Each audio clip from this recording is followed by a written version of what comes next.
right here, and we're shifting on over. Now, Glorious is, in fact, on the left. We got a Clairvoyant on the right, blue and red, respectively. And we see the first ban is actually going to be coming out of Glorious on Stitches. That must be very sad for Glaurung, but he's still got his little baby Zeratul hanging around. Or maybe Kerrigan. Or maybe Kerrigan. We'll have to see. So if you guys had watched the last map, we dived into quite a bit as to why Stitches is so commonly picked on this map. There's just tons of areas for him to work with. It's basically Stitches' playground. No surprise to see the ban on Stitches, and if they had been watching the last game, which I'm sure they were able to catch the end of it, as their first round did end fairly quickly, Atlanta was making some really nice plays. So, I mean, props to him. He was landing tons of hooks. Yeah. And he was starting off a lot of the team fights in a huge favor for Clairvoyant. So, no surprise to see them ban Stitches. I think it's a good play. Good play to start with. Yeah, I mean, I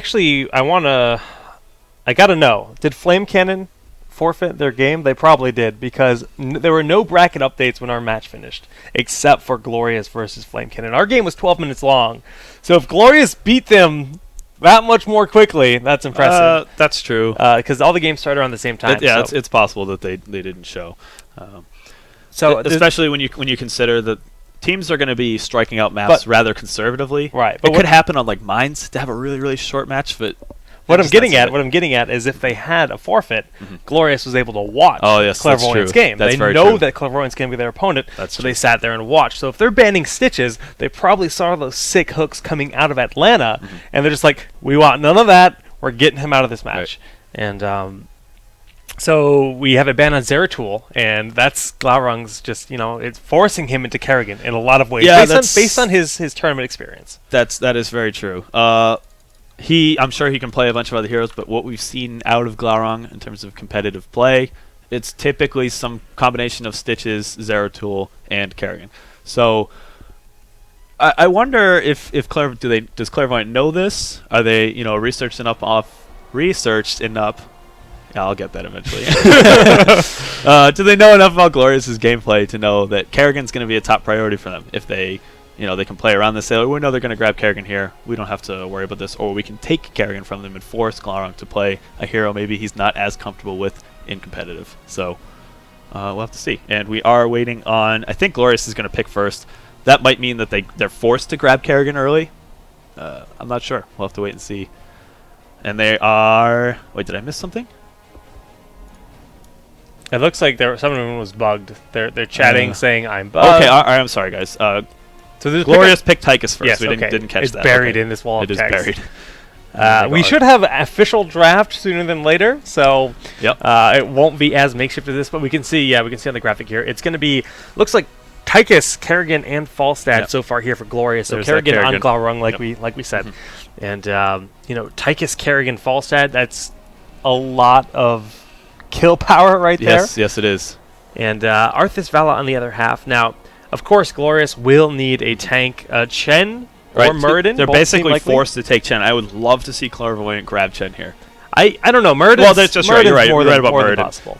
You're right about that. I did forget that Muradin is now viable. They're definitely not going to grab Diablo or ETC or anything like that. No. Their options are limited. They can probably assume the Glorious will be grabbing Chen. Do they want to play around that, do a preemptive pick? We were watching the ESL Monthly yesterday, and we saw a composition that was actually 3 tanks. It was Uther and Executioner Vala. Yeah. And that was their comp. Executioner Vala, on top, it was all auto attacks. But they had so much CC that they were able to just ensure that there was a line of bodies in front of them that were unkillable, and you got just Vala sitting over their shoulders going pew, pew, pew, and they couldn't stop it. It was a very interesting take. Now, we know the EU has very, I'll say, different strategies to that of NA. NA is very bursty fights. Yes. The fights are almost over within 10 seconds or so. EU, they actually value that sustain quite a bit more. They'll run double support, 2 tanks and 1 assassin, like you were saying, sometimes 3 tanks, just to make sure that they can outlast their opponents.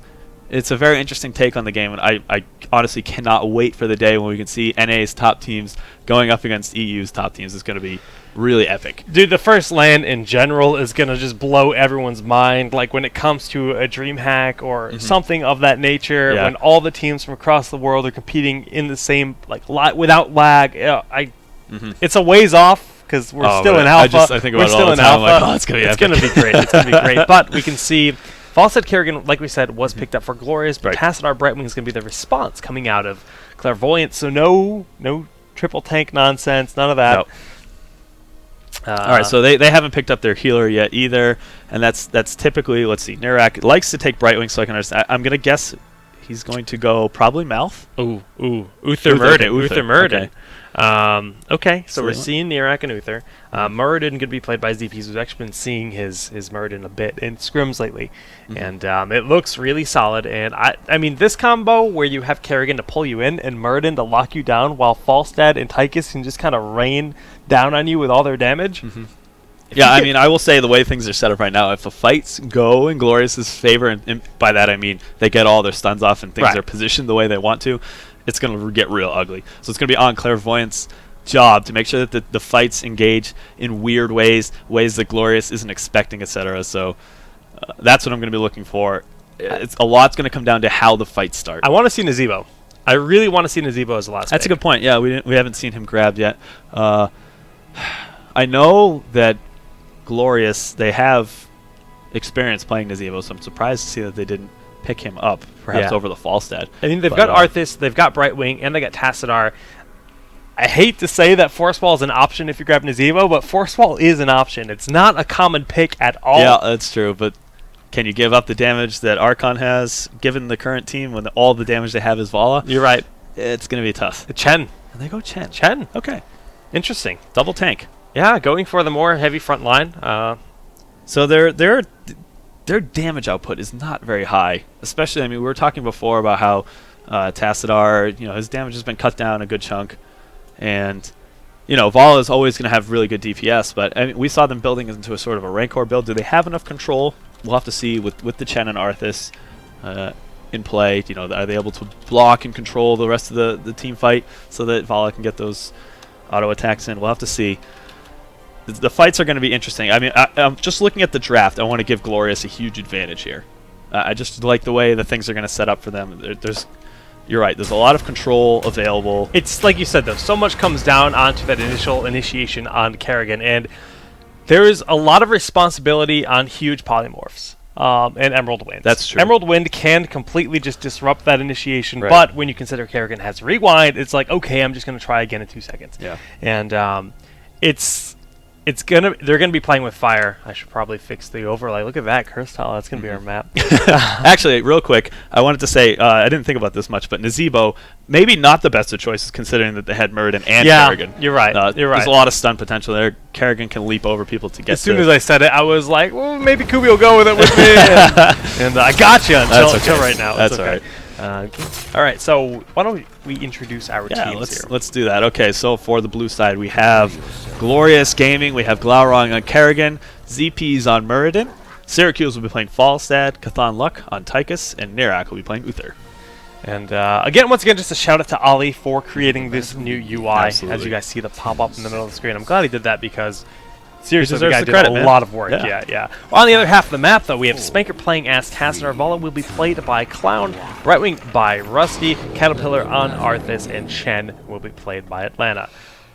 Okay, so first of all, I'm noticing immediately Clown has decided not to go for Rancor this game. He's going what looks to be a multi-shot build, which is a bit different from last game. We were seeing him sort of doing a mixed build. He was taking Arsenal, which is the grenade, the extra DPS, out of the multi-shot, but then went Rancor level 1. So sort of a mix. Maybe this game he'll be going strictly multi-shot build, which is just very good for the AoE damage. And they need it based on their team composition. So I'm okay with it. Wow, he goes for the extra mana return instead of the range on Tassadar. That's actually, on Cursed Hollow, we always talk about how you can kind of just stall out that tribute. He's going for that mana. He wants to be spamming his abilities as much as possible. Gosh, I'm glad you noticed that because I just look at the icon and immediately assume it's going to be the range. I wouldn't have noticed, but he waited. He hadn't taken it yet. Okay, yeah. He waited, so I'm like, why is he thinking about this? Why is he debating this? Yeah. It seems like a clear choice, and I just had to know, and I would love to see how this is going to play out because I'll be honest with you, I think that the range is almost a must-take on this map. This map, like specifically. There's so many walls. Caterpillar taking a lot of damage. Polymorph goes on a Cathan Lock to mitigate a lot of that damage, and Brightwing, of course, with the Death Coil as well from Arthas, can heal him up really quick. So once again, we see the triple lane in bottom where we have 2 people soaking in the top and mid lanes. And actually, I'm going to be honest with you, there's like some of the most obnoxious laners in the game in mid and top lane. Wow. Yeah, it doesn't surprise me too much to see some rotations coming out. You got Murd and Chen top. No one's going to win that lane. That's just a lane of despair. Nobody wins. The most stagnant big lane you've ever imagined. Nobody wins. Where Chen doesn't take damage and Murden heals up immediately. Yeah, there's going to be no winners there. And then you have two very good AoE damage dealers in mid lane with Falstad and Tassadar. So I think we're going to see most of the action early game is going to be bottom lane. Perhaps we'll see some pushes out to try to take that tower, at least until we get that tribute popping up. Now we see Arthas going for an Venom. No surprise there. Shield ally on Brightwing. Yep. Multi-shot build, full out. It's just going to be a full-on multi-shot out here coming down to Clown.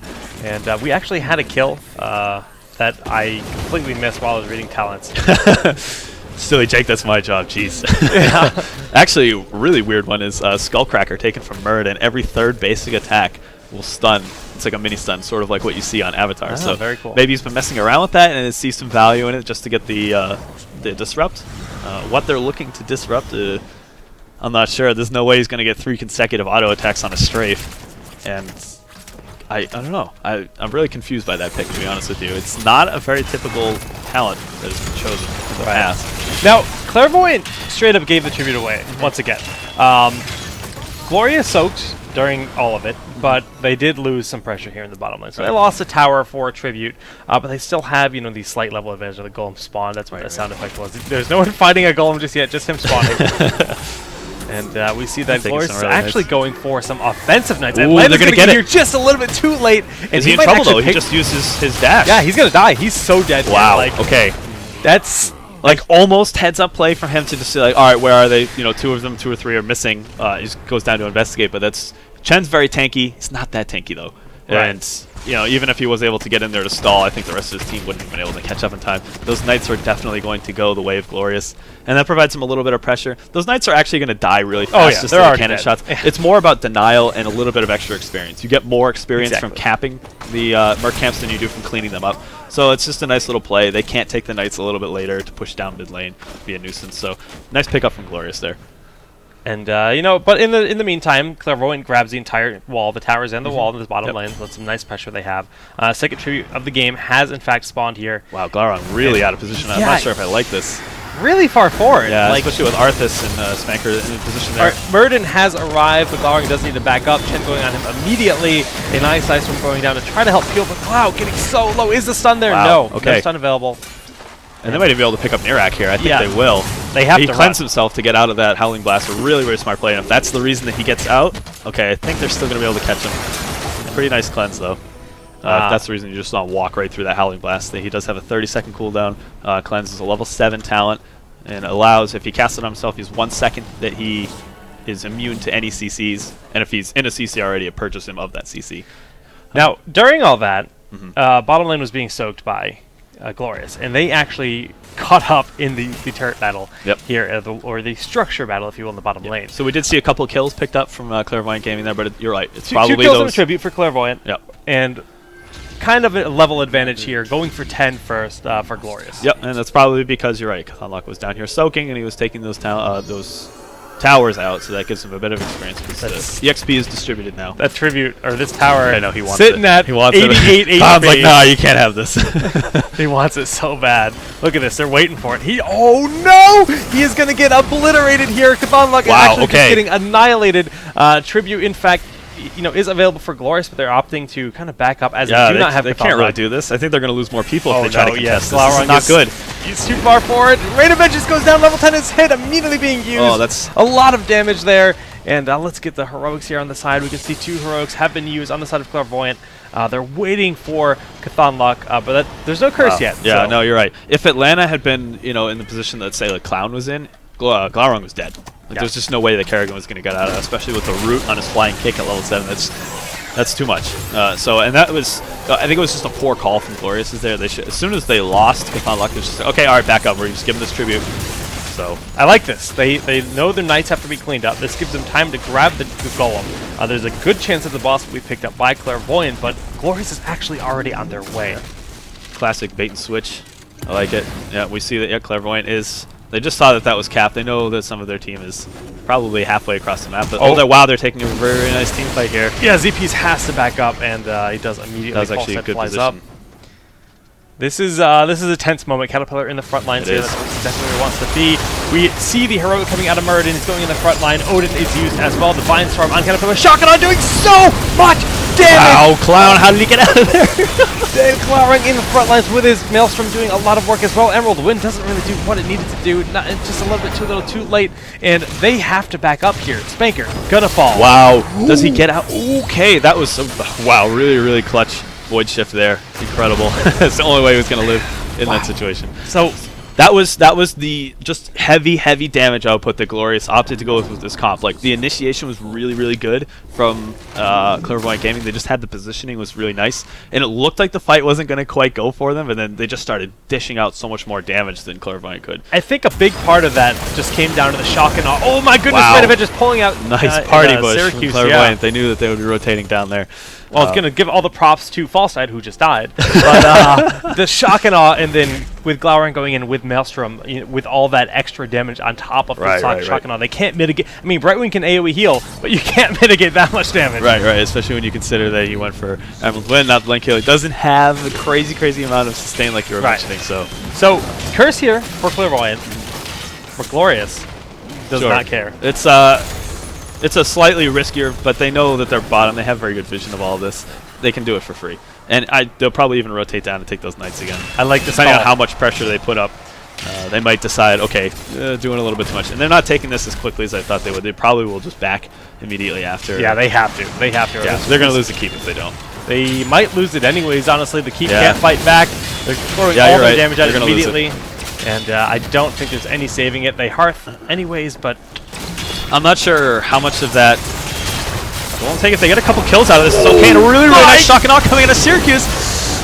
So much damage. I mean, the Glaurung goes in. He pulls them all in. Does so much work instantaneously. And that shock and awe hitting a few members there as well. Atlanta. He has Panda Pals available, I believe. Yes, he does. But he's gonna wait to use his last possible second. Wow. Okay. He used the channel on his Panda Pals there to make sure he didn't get pulled into the stun there. That was probably the only way he was gonna live. The Clown's gonna get another fort here. The Golem will likely get one fort, but that's about it. Yeah. It might be able to push to the wall of the keep on top lane for them, but if he gets the pull, stun. Oh, okay, really nice vault coming out of there from Clown. Exactly what he needed to do to make sure he didn't die in that situation. I guarantee you that if he got hit by those Impaling Blades, he was done. I'm telling you, Clairvoyant is looking on point. Yeah, they look pretty sharp. Like everything they're doing is really good. Bribes here coming out of Syracuse. Pretty close game so far. Pretty close game. It's dead even, but the keep is not something you can disregard. 9 minutes in, actually probably about 8 minutes in, the first keep fell on the side of Glorious, and that means a lot. Yeah, they're going to have to pay attention now on the bottom lane. We're going to see Catapult spawning for Clairvoyant Gaming, so that's a lane that's going to be pretty consistently pushed out for Clairvoyant if Glorious does not pay attention to that and try to keep it cleaned up on a regular basis. Yeah, for level 13 talents, we actually see triple rewind coming out of Glorious. That's just what that really amounts to for Falstad, just a ton more DPS coming out of his boomerang, boom hammer, whatever you want to call that. And then boom hammer. Yeah, you guys can call me out for that later. But for Kerrigan and Muradin, that means a ton more stun, ton more CC and crowd control, just to allow Tychus and Falstad to do all that extra damage. So obviously good pickups there. That's pretty standard builds for them. And then we see a bunch of Relentless coming out of both teams here. Yeah. From actually Chen, that's a bit of an odd one. Sometimes you'll see the extra CC. With Kerrigan and Arthas though, or Muradin, excuse me. Yeah. It's almost a must pick. Yeah, it's really powerful. And yeah, Brightwing just completely standard build, nothing at all weird about it. It's just exactly what you tend to see. Yeah, that's a Shrink Ray. Yeah, you're hovering over that right there. Shrink Ray is not something you typically see. You would normally be grabbing Dimensional Shift there, and that's oh no, Prescient. Sorry. Yeah, that's at 15% HP or lower. It'll automatically trigger, and that doesn't pop the cooldown. But it looks like we have a little bit of a fight. Yeah, a lot of damage going on immediately. Of course, we see the Muradin heroic going off as well, but that's the only heroic used, and it's kind of baited out, and they're just going to leave. That's really smart of Clairvoyant there. So okay. Let me pop that. That's, it's a 100-second cooldown right there. It doesn't mean nothing. Okay, Caterpillar actually engaging the fight. Pops. Army of the Dead. And the Army of the Dead's going to soak up a lot of damage here. Of course, Rain of Vengeance, though, going down. It's going to do a lot of work with Unlock Force to use Odin. We see multiple members of Clairvoyant are in fact going down here. Caterpillar trying to get out of here. Spanker is going to be able to get away as well. And Panda Pals is you shock and awe. Not enough. And will ZPs be able to get the Dwarf Toss and the Stun down? Yeah, this is kind of important. They have so many heroes that are really, really low, and if they do end up getting that hammer off, Spanker got really low. I was watching Syracuse. He was just like on the tail, almost catching him. And Panda Pals was able to get out. Oh, he probably went up through mid lane there. Yeah, this gives them enough of an advantage for sure. They can take their golem on their side of the map. That's free. And I really expect Syracuse to fly up here. Yeah, he probably will. He should have flown already, honestly. It's starting to get risky for him to go at this point. Because the rest of the team should be able to finish this no problem. And yeah, he's not even doing it. He just feels he needs some mana. Yeah, you're right. We do see Imposing Presence coming out of Uther. Does that make sense? Yeah. I mean, when you consider Archon and Arthas Chen, they're heavy enough auto attack dealers. Of course, Imposing Presence for anyone that melees Uther is going to take a 50% reduction in auto attack speed. So that's quite a bit of DPS you're looking at if Uther is sticking out in front, being annoying.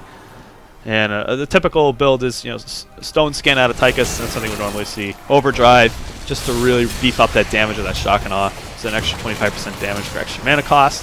Blood for Blood coming out of Kerrigan, that's just for the extra sustain to make sure that she stays alive. You can pop that on Arthas or Chen to get a ton of HP back. And Stone Form on ZP's Muradin, that's just for extra health and sustain to be extra annoying, which is what Muradin does. It's true. That is what Muradin does. I'm actually intrigued by the fact that we see Blood for Blood and not Executioner on Vala. Often you will see Executioner, especially when you have an Arthas on your team. You have the extra lockdown and the extra slow, so it makes your damage just go up exponentially. Plus the brew from Chen, too. I think you have a good point there. So that's a little bit weird. Oh, Glaurung getting hit by the Rain of Vengeance, but Shotgun goes down as the counterplay. And, both teams taking a lot of damage, of course, for the Odin is used. Emerald Wind just pushes back a little bit. Glaurung very low. He's not going to be able to get out of here. No way, no chance. He's going to fall. Yep. And but we see how low Atlanta is on his Panda Pals.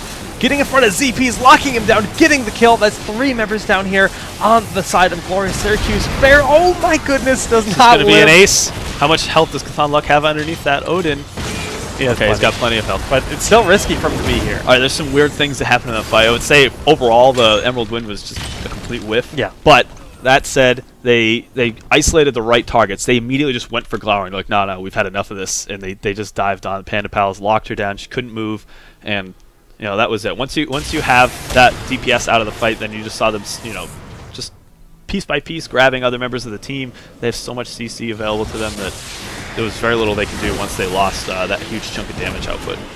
Just really smart play, really good use of the power of Panda Pals, not only for survivability, but for body blocking. Yeah. And he popped it pretty early in that fight, if I remember correctly, and it was just to make sure that Kerrigan didn't get out. Yep.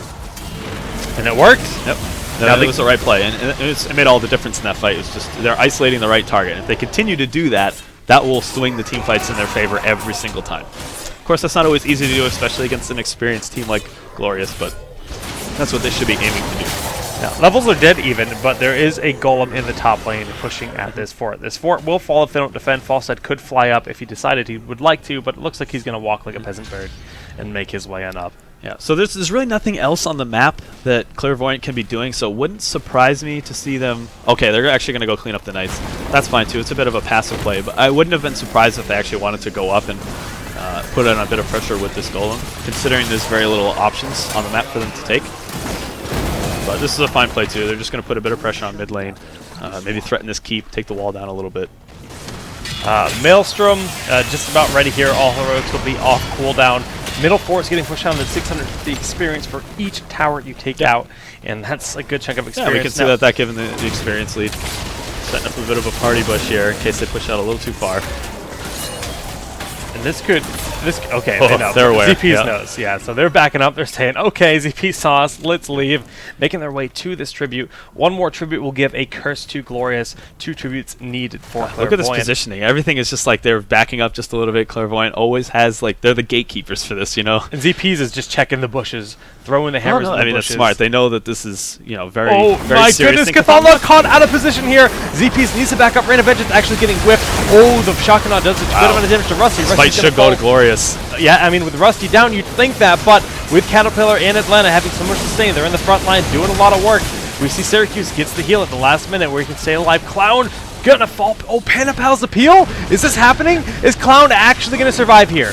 That's crazy. Okay, Spanker goes down, but okay. Huge play, huge play out of our Chen, played by Atlanta. Atlanta's been having an impressive play today. Yeah, he's been peeling very well for his team this game. Last game he was getting tons of hooks. So yeah, actually nice tank play coming out of him. But yeah, it doesn't surprise me at all. The Rain of Vengeance whiffed completely in the beginning of that fight. Shock and I hit multiple people. Glaurung got in there and just threw his Maelstrom down. It was hitting like 3 or 4 people at all times with his Maelstrom. So I called it really early. I was like, this fight should go to Glorious, and there was just too many skill shots that were going in their favor for them to lose that fight.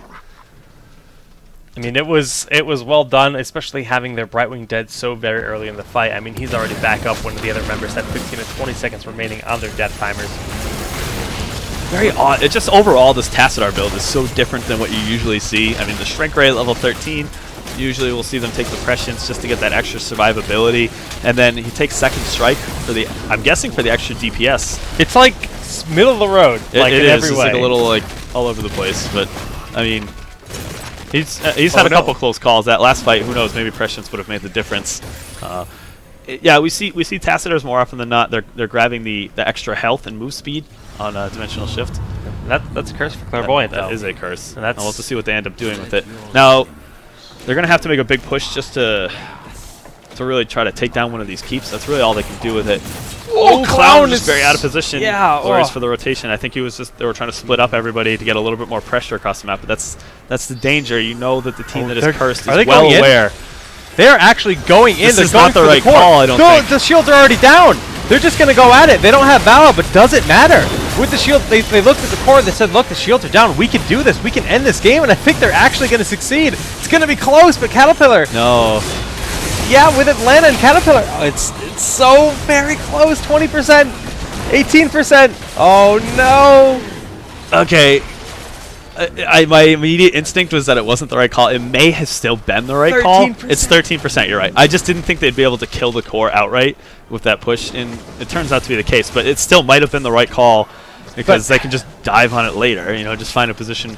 Glorious has to be aware. They have no Mule to heal the core back up. 13%, even with the extra 30% shield that gets stacked on after it regens. Now, God, are they doing it? Vala was very obviously like a bait. A bait. But I feel like they should have used Tassadar as a bait.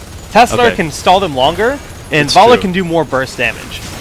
So are they going for it? Yeah, they're going for it. I mean, they kind of have to. Okay, nice blink out of Glaurung there just to get out of the second shot of that Rain of Vengeance. The shield. And this is it. This is a make or break play coming out of Glorious Gaming. They know they have to finish the game here. It's going to be a little bit too easy for Clairvoyant Gaming to dive onto this. 56% left. Do they have enough DPS to finish the game here? DPS is going to be so hard to kill. He can hop over.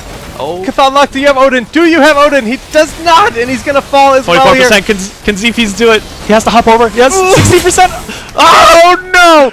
That's going to be it. Uther's not enough. Yeah, you're right. That's Clairvoyant's They're just going to march across the map, and they have a huge push coming up bot lane. There's no way.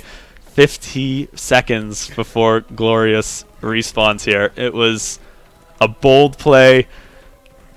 It was probably the right call considering how easy it would be for Clairvoyant to just run across the map at any point and take it out, but that's going to do it. Clairvoyant Gaming is going to move on to round 3 of this tournament. Congrats to them. Thanks to Glorious for competing, but yeah, Clairvoyant Gaming is going to be moving on with that really snap call play. It was a close one. It's just 2 dives, one right after the other. But, well played to both teams. That was exciting. That was that was new. Yeah, we don't.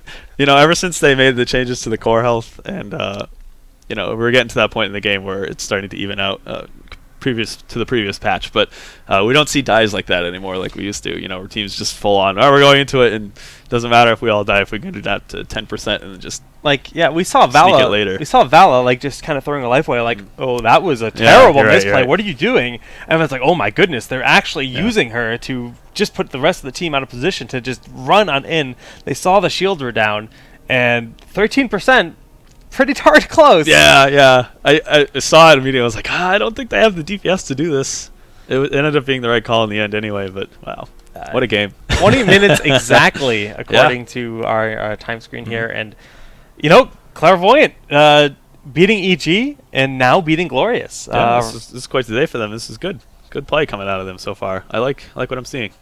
Really, really nice play out of Atlanta. He's doing some really nice peeling, good hooks on Stitches. I'm impressed with this play so far. So, and I mean, honestly, their whole team's playing well. So, hope to see. We'll see how far they can go this tournament. I'm not actually sure who else is on their side of the bracket. They might be Cloud9 Vortex, Torpedo, Tuark Illidan. I'll have to see if those matches have been updated. Tuark Illidan, he says. Did I say Illidan? Close enough, right? Okay, Torpedo actually advanced over Tuark Iliad. My apologies, guys. So it looks like Torpedo and Cloud9 Vortex will be playing each other right now. And the winner of that will be up against Clairvoyant Gaming. I'm not sure if we're going to be casting that match. We'll let you guys know in a little bit. That said, I think we'll take this opportunity to go to a quick commercial break. You guys stick with us, and we'll let you know what match it is that we will be casting in just a few minutes. As soon as we can, Kubi. Yeah. Hopefully sooner than later, because I'm excited. I know. I hope to see more games like that. Really exciting. But yeah, we'll catch you guys in a little bit.